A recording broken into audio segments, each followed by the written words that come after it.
Annie was born in 1953, given a year to live, diagnosed by Dr. Dorothy Anderson, who named this disease.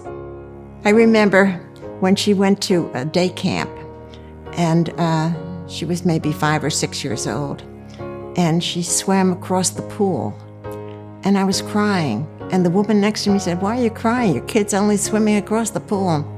I said, "Well, you don't know what that means, that she can swim across the pool." And she's going to be 67 years old in June.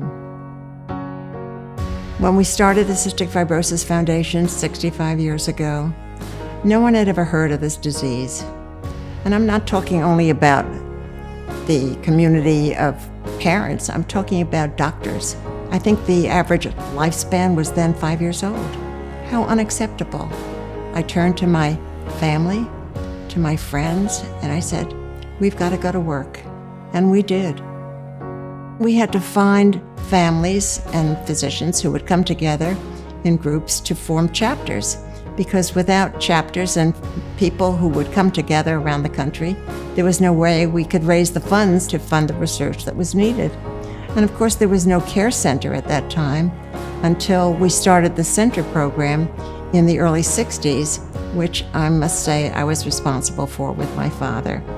We went to the National Foundation for Infantile Paralysis, which is now the March of Dimes, and we spoke to the head of it, Dr. Basil O'Connor, and we focused on their center program and how it might be used for us. From there, we just grew and grew and grew. Of course, over the years, dear, dear friends of mine lost their children. These are the people that I thank because they stayed with us. They helped us. They didn't have to. And look where we've come. Annie enjoys her friends. She enjoys her family, loves her grandchildren. She's a great daughter. And she's fun-loving. And when she's well, she is on top of the world.